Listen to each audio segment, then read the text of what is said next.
Hi, and welcome to the Stethoscopes to Swaddles podcast, episode number 112. So, today on the podcast, I want to talk about some tips and strategies as far as exploring the power of curiosity, courage, and connection in parenting. So, being a parent is not an easy job, right? And I have been thinking about some of the qualities we can start to cultivate so we can help our children develop the skills and the mindsets they need so they can be resilient humans. And so I want to talk about curiosity, courage, and connection and how it lands as far as our parenting. So, what is the power of curiosity? Curiosity is the fuel that drives our learning, our growth, and discovery. And as parents, we should be curious about our children's needs, their interests, and their aspirations. Because when we're curious, we're able to be more engaged, we're able to be more empathetic, and we can respond to their needs even better. The second one is courage, right? It's the strength to face difficult situations and make tough decisions. But also, if we think about courage, it's coming from the heart. It's making decisions from the heart. Third is connection. It's the bond that us parents and our children are tied with. It's a foundation of trust and love and mutual respect. So when we're connected with our kids, we're better able to understand what they need, how they're feeling, and how we can support them in their journey. Hey, Mama. You deserve a life free of overwhelm and burnout. Welcome to the Stethoscopes to Swaddles podcast. I'm your host, life and mindset coach, Shiro Bergbauer. I'm also a wife, mom, and CRNA. This is the podcast for high-achieving mamas in medicine like you and I. Together, we'll learn how to navigate the ups and downs of working motherhood. If you're looking to thrive in your relationships and overcome overwhelm in your motherhood, marriage, and medicine, you're in the right place. Welcome to the Stethoscopes to Swaddles podcast. If you're curious about raising resilient kids, some of the tools you can bring to it, this episode is going to give you those qualities, help you kind of cultivate some of the ways you can do that in your parenting journey.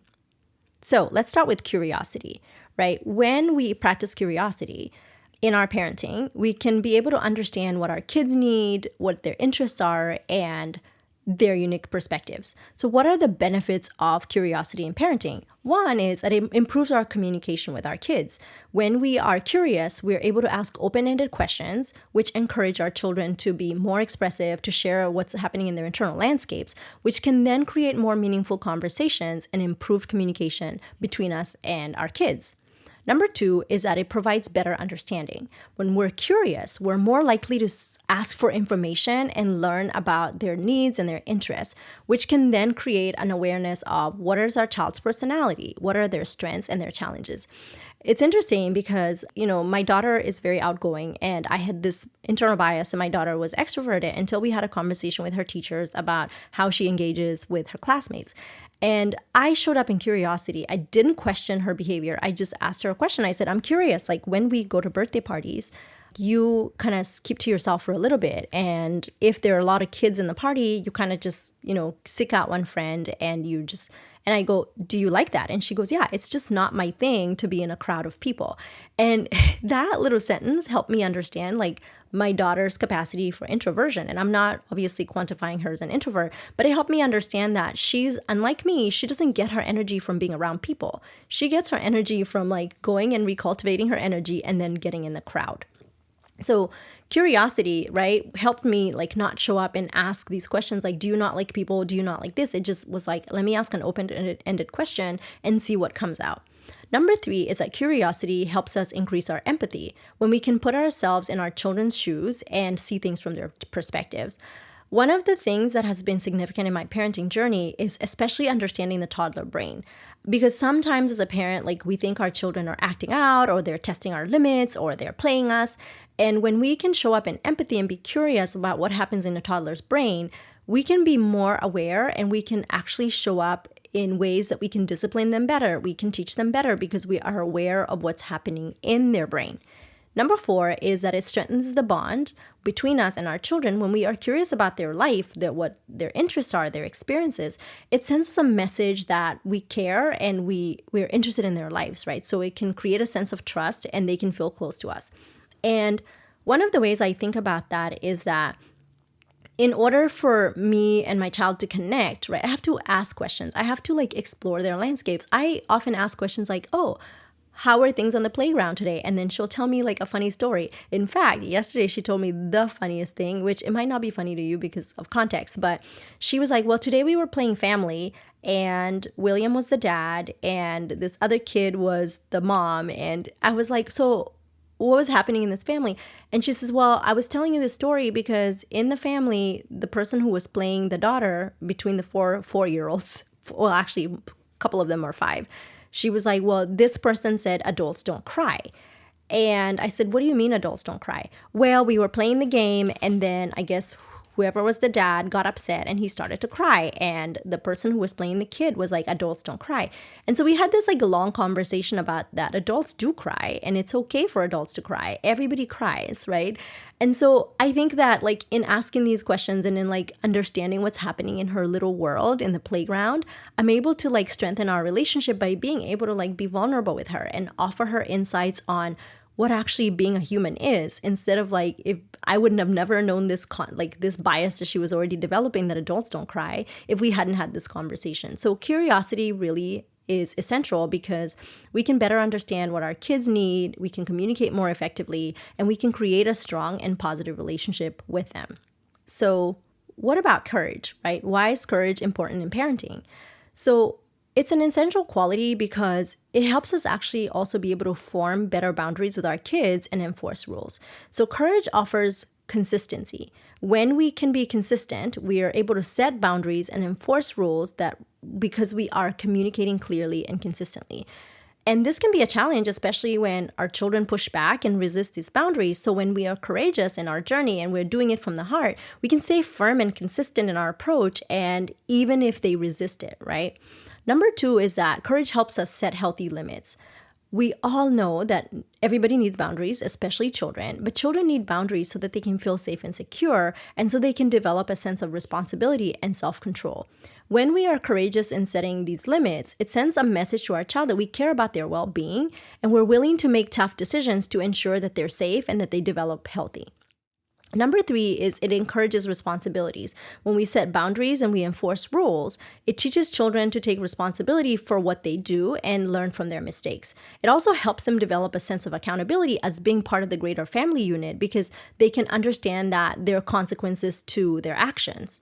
Number 4 is that courage helps us build trust, right? When we set clear boundaries and rules, it helps us build trust between us and our kids because they can trust that we keep them safe and we can guide them towards responsible behavior. So what about connection? So connection has so many benefits, particularly in us building strong relationship with our kids. And some of the benefits are that it creates trust and open communication, especially when our children get older and they feel connected with us, right? We can have a trusting and open communication relationship because they can share their thoughts and feelings safely, and that they're able to give us their perspective, and we're also able to understand that and respond with empathy. Number 2, I believe that connection creates improved behavior because when we connect with our children, they're more likely to show up in responsible ways, and also they're not afraid of being themselves because they're not afraid of being shamed. When they feel valued and cared for, right, they are aware of the consequences of their actions, and so they can actually show up with more connection because if they feel like they're going in the wrong direction, it's easier for them to be open to us and share their struggles with us. Number 3 is that connection builds greater resilience in kids because when they are connected to us, they feel supported. They know that they can handle adversity and stress because we support them. Because they know that no matter what, we're going to be there for them and we're going to support and love them. Number 4 is improve mental health, right? When we can have that connection with our children, they can be able to express when they have emotions of anxiety or, depression. And when they feel loved, again, we've set up that foundation that they know that they're nurtured for and they're cared for. So connection is so essential because when we are connected with them, we build these strong relationships, and those relationships then serve for the greater good long-term in their life and improve our family outcomes. They improve the way we relate as a family unit, the way we handle adversity, the way we handle stress, right? Because we are connected and we're going through this journey as a unit. So, what are some ways in which we can show up and practice courage and connection and curiosity in our parenting? One is by asking open-ended questions, right? So instead of asking yes or no questions, we can ask questions that provide more insight. So for example, instead of asking, did you have a good day? Because the answer would be probably yes or no. We can ask, tell me about your day. Like, what was the best part? Who did you get to play with? What was the hardest part of your day today? Number two is listening actively, right? When our children are talking, treating them like we treat adults in conversation by listening and being present and showing genuine interest and engagement by, we're maintaining eye contact. Our body language is showing them that we're interested in what they're saying. And avoid jumping and, interrupting them by jumping into conclusions, because then they might feel like they're not attuned to, nobody's hearing them or listening to them. Number three is being willing to follow our child's lead. Pay attention to what they're interested in and what they're passionate about, and then be curious to explore those interests together. Whether it's like reading books, and I know this is a hard one because toddlers want to read a million books. I get it, right? Or whatever hobbies they want to enjoy. Foster a sense of curiosity in both you and your children so that you can approach those with like interest and, empathy. Number four is embracing learning opportunities, right? I think that as parents, like we are bombarded with so many ways we could be doing parenting better. But I think what we could do is approaching parenting with a growth mindset and understand that each moment for us as parents is an opportunity to learn and discover. So help your child also explore their own curiosity by encouraging them to ask questions, encourage them to, explore new things, and ask for answers together. Like be open to learning from your kid as well. Number five is being curious about our children's emotions. And I'll say this with a caveat. I think that first we have to be aware of how to be curious with our own emotions before we are curious with their emotions. But curiosity extends between their activities and what they're interested in. We can be so much more curious about their emotional landscape, and we can ask them how they're feeling, and we can connect those feelings with maybe the thoughts that they're having. So we can understand what is happening in their brain and give them support emotionally if they need it. Number six is cultivating a sense of wonder, right? We can encourage a sense of wonder and curiosity in everyday moments by helping them notice and appreciate what's beautiful in the world, what's right in front of us, the intricacy of everyday objects, and the joy of simple experiences. I actually think that we learn a lot of this from our kids, but if we model curiosity, then they also approach the world and continue to approach the world with a similar sense of wonder. Number seven is encouraging exploration and problem solving. So create an environment that helps them solve problems, right? Give them opportunities to experiment and discover and find solutions to their challenges. Offer guidance and resource when they need it, but support their curiosity.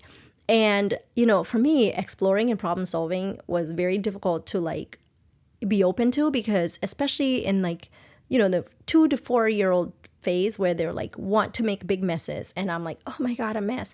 But I noticed that it was so interesting to see my daughter explore science experiments and what happens if you do this, what is this, what happens with that. And seeing that curiosity from her perspective allowed me to kind of shed some of the oh, everything needs to be nice and tidy, and in doing so, we were able to realize that she loved art and she loved to paint and she loved to draw, and encouraging that skill, right? Encouraging her to explore her passions. Number eight is emphasizing the process, not just the outcome, right? So when we shift our focus for our children's achievement from what the outcomes are, but the process of learning and discovery, it helps them really develop that thirst for curiosity. When we encourage them to ask questions and use different approaches, and they can learn from their successes and failures, right? We're able to teach them that curiosity and growth are more important than being perfect. And this has been interesting to test. So we've been playing, and I might link it in the show notes, we've been playing Osmo games, which are STEM games, and one of the ones that we're doing is a robotics or coding one where my daughter has to learn how to make one thing jump from A to B and solve the puzzle. And there are multiple ways of solving different puzzles. And so, she wants the outcome to be the thing, but I'm like, but look at all these fun ways we can figure out how to get this to jump from here to here. And so by encouraging that, I think that she's able to notice that, okay, it's not just the result that matters, the process matters too, how we got there matters too. Number nine is being open-minded and non-judgmental, right? When we can approach parenting with an open mind and avoid passing judgment on ourselves and our children, we can help our children explore diverse perspectives and ideas. So even if their curiosity leads them to things that maybe are different from our own, we should embrace that because it means that they're developing their own unique personalities. Number 10 is modeling curiosity. By being a role model and demonstrating our own curiosity in various aspects of life, right, we can be able to help our children also understand why curiosity matters. We can share our own interests, we ask questions, and we also engage in learning experiences alongside them. Because when you are enthusiastic and curious, you also inspire them to be enthusiastic and curious. So how can we practice and model courage in parenting? One, we can define our values and set clear boundaries, right? When we understand our own values as parents, we can help our children understand what is important to our family and have that courage to enforce the boundaries that we set consistently. Number 2 is by working on regulating our nervous system so we can manage challenging situations better. So again, parenting can be very stressful, and there are times that we will need to be very stern and address difficult or challenging behavior. When we can self-regulate and be aware of our emotions, we can stay calm in situations that require us to be the boss, right? And this can look like, being able to step away when we're activated and coming back and responding thoughtfully without acting impulsively. Number 3 is by fostering open and honest communication, right? When we cultivate an environment where open and honest communication is encouraged, we create a safe space for our children to express their thoughts, their feelings, and their concerns without being afraid that we're going to judge them or punish them or shame them. So have the courage to listen actively and empathetically, even when you're faced with difficult conversations. Number 4 is being consistent with discipline, however discipline looks for you. Consistency is so important because we have to be able to follow through with the things that we have set for inappropriate behavior. We have to be able to set a sense of structure and predictability for our child. Therefore, we have to help them understand what is expected of them and what the boundaries are. Number 5 is supporting your child's autonomy, right? Allowing your child to make age-appropriate choices and decisions, and also encouraging them to be independent and also supporting them while they take responsibility. So have the courage to let them learn from their mistakes, right? We can't protect them from all the mistakes and the consequences they're going to face. We have to have the courage to allow them sometimes to fail, to struggle.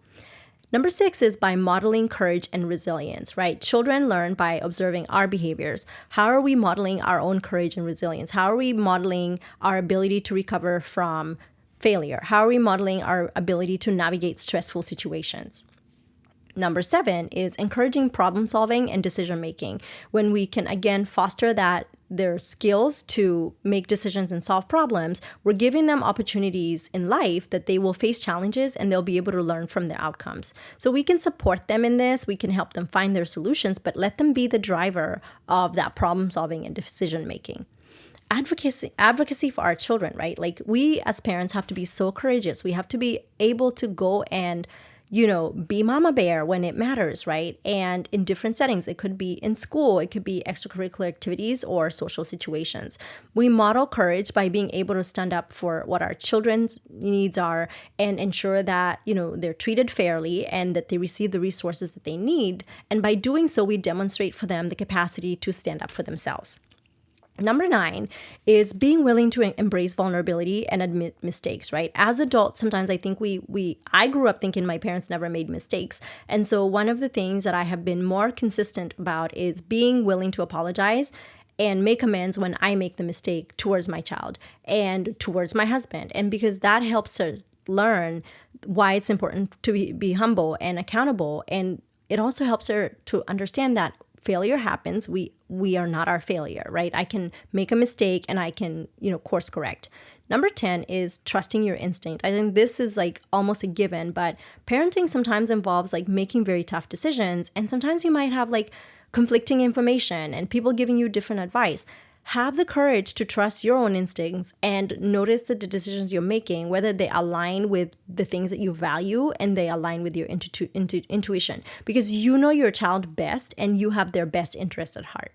So when you practice courage in parenting, right, you can create that supportive and nurturing environment where they can develop their own courage, they can develop their own resilience and self-confidence. So, last but not least, how can we practice connection in parenting? I think, first of all, if you haven't listened to the previous episode about parental awareness, I think that is a good place to start. But number one is by being fully present, right? Being fully present when you're interacting with your children. Put away distractions. I mean, we live in a world where everything is such a distraction. We either have AirPods in our ears, a smartphone in our hand, TV on. There's so many things happening. Just notice that when you are with your child, can you give them quality time in pockets, right? It doesn't have to be hours and hours and hours, but notice when you are engaging with your child. Are you giving them eye contact? Are you actively listening? And are you showing genuine interest in what they have to say? So this leads on to number 2, which is creating quality one-on-one time. Again, notice I didn't say quantity, I said quality. So set aside time dedicated to spend with each of your child individually and plan activities that maybe they enjoy and allow for you to connect meaningfully. It could be playing board games. It could be taking a walk. It could be going to get a manicure with your daughter, right? It could be little one-on-one time, but it helps foster that deeper bond and create space for open communication. Number 3 is listening actively and with empathy. When our child shares their thoughts and their feelings or experiences, practice active listening. Give them the full attention they deserve, validate their emotions, and try to understand their perspective without jumping in and offering judgment. Empathize with their experience, right? And offer that you are there to support them and you believe in them and you will walk the journey with them. Number 4 is engaging in shared activities, right? Find things that you enjoy doing with your child or your child enjoys doing and engage in this activity so you can have one-on-one time that's not necessarily fully focused on them, but it's creating a connection bond.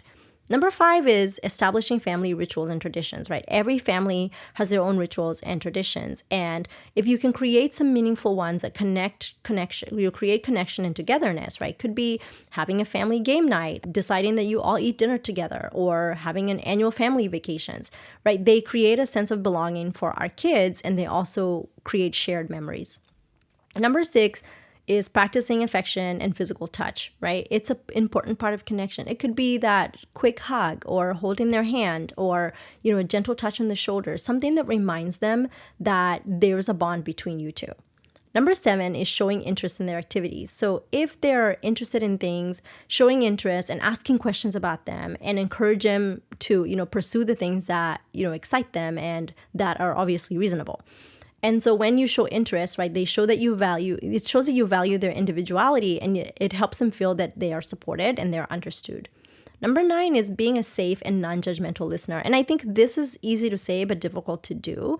To create a safe space where our child feels comfortable sharing what they think, what their fears are, and what their concerns are without us judging them, right? We could be that non-judgmental listener who offers support, guidance, and reassurance so that we can have that trust and openness in our parent-child relationship. Number 9 is sharing your family stories and values, right? You can share stories about your family history, your traditions, and your values. Teaching your child about their roots and the importance of family helps them develop a sense of identity and belonging within the family unit. It's funny because one of my daughter's favorite things to hear is my experiences in boarding school in Kenya. She will literally ask so many questions and she's so fascinated by it. And in her mind's eye, I think she's created this whole persona of me in boarding school. And I enjoy telling her the stories because it's like being able to share that part of my history with her that she will never experience. She'll never experience going to boarding school in Africa, right? But it's important for her to understand how difficult it was. What are the relationships I formed? Her godmother, and I have been friends since high school. And so, she's then curious oh, and how did her godmother experience the same high school that I did? So sharing those experiences and values is just a way to connect.